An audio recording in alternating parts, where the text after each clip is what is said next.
ሰላም ውድ ቤተሰቦቼ እንደምን አላችሁ? እንዴት ናችሁ? ሰላም ናችሁ? እንዴት ናችሁ? እኔ እግዚአብሔር ይመስገን በጣም ደህና ነኝ።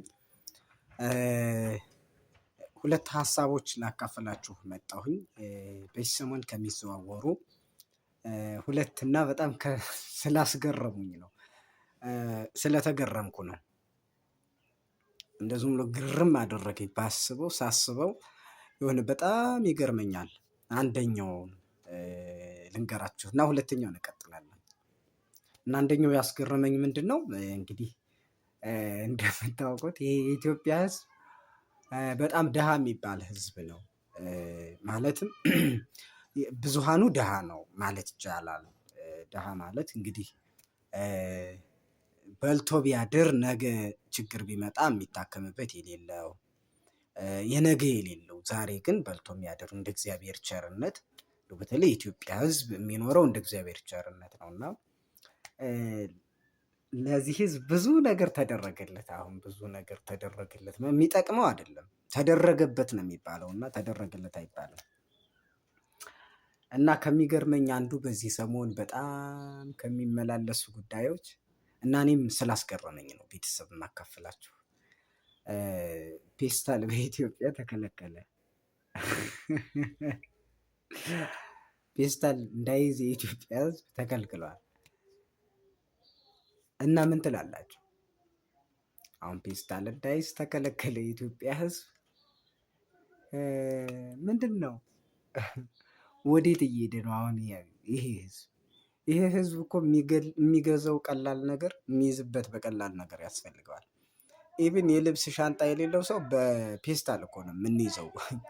እና ለድሃዎች ስሜት የማይጨነቅ ምን አይነት ሕሊና ያለው ሰው ነው እየመጣብን ያለው? በእውነት እኛ ሻንጣ 1500 ምናምን ገብቷል። ይህ ሕዝብ ደግሞ በ5 ብር መንቀሳቀስ ይፈልጋል። ልብሱን በ5 ብር ጠቅልሎ መሄድ ይፈልጋል። በ5 ብር መጓዝ ይፈልጋል። ምናልባት በጎን ሊኖረው ይችላል ያንን የሚተካ ከዛ የተሻለ ያማረ ልትሉ ትችላል። ዋጋው ይወደዳል ዞሮ ዞሮ። እና ምን ትላላችሁ? እኔ በፔስታል ዙሪያ በጣም ገርሞኛል። ኑሮ በራሱ ፔስታል አድርጎን ፔስታል ሲጨመር ፔስታል ደግሞ እንዳትይዙ ተብሎ በጣም በሚገርም ሁኔታ ጭራሽ ሕሊና የሌለው የሚያስበው ነው የሚመስለኝ። እኔ ወይ የሰካራም ነው ያሰበው ወይ የሆነ ሰው ነው ያሰበው። ሰካራም ያሰበው ሀሳብ። ሌላኛው ሁለተኛው ደግሞ የሚያሳዝነኝ ይሄ እየሞከርኩ ነው የሚለው ሀሳብ በጣም አሳዝኖኛል። አዎ ብዙሃኑ እየሞከረ ነው። እንግዲህ ክርስቶስም ቁጭ እንድንል በመሰረቱ አይፈልግም። አሁን እግዚአብሔር ቁጭ እንድንል አይፈልግም። የቱን ልባርክልህ ነው የሚለው እና የሆነ ነገር ያስፈልጋል መያዝ እና የብዙሃኑን ቀልብ ስቧል። እኔ በጣም ደስ ብሎኛል።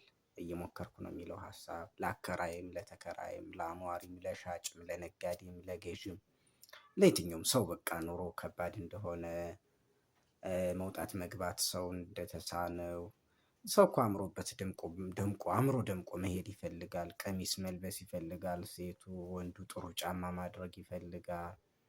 ግን ያን ለማድረግ ሰው መሞከር እንዳለበት የሚያስረዳ ነው። አሁን እኔ ከብዙ ትንታኔ ማየት እፈልጋለሁ።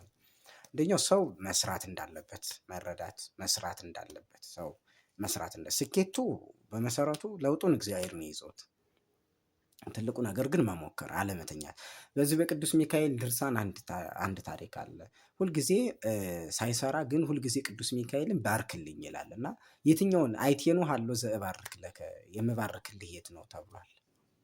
እና ቁጭ ማለት አስፈላጊ አይደለም። መሞከር መልፋት እና ሰው ከለፋ ደግሞ ሰው ከደከመ ከወጣ ተወረደ የድካሙን ዋጋ ያገኛል።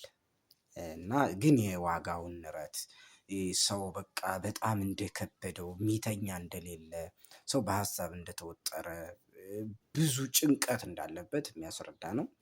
ይህንን ያሰብክ ሰው በእውነቱ እግዚአብሔር እድሜህን ሳብረዘም ያደርግልን። እድሜህን ሳብረዘም ያደርግልን። እንግዲህ ለምትጨናነቁ ህብረተሰብ፣ ለምትጨናነቁ እህቶች፣ ለምትጨናነቁ ወንድሞች ደግሞ መድኃኒዓለም መፍትሄውን ይስጥ። ትልቁ ነገር ቁጭ አለ ማለት ነው እና ሁላችንም መሞከር አስፈላጊ ነው። ውድ ቤተሰቦች የመጀመሪያው ግን በጣም ነው የሚያስገርመኝ። ሳቅ ሳቅ ይለኛል። ዝም ብሎ ነው የሚያስቀኝ። የመጀመሪያው ያስቀኛል እና እንደዚያ ነው። የመጀመሪያው በጣም ስላስገረመኝ ነው። ሰላም ሁኑልኝ።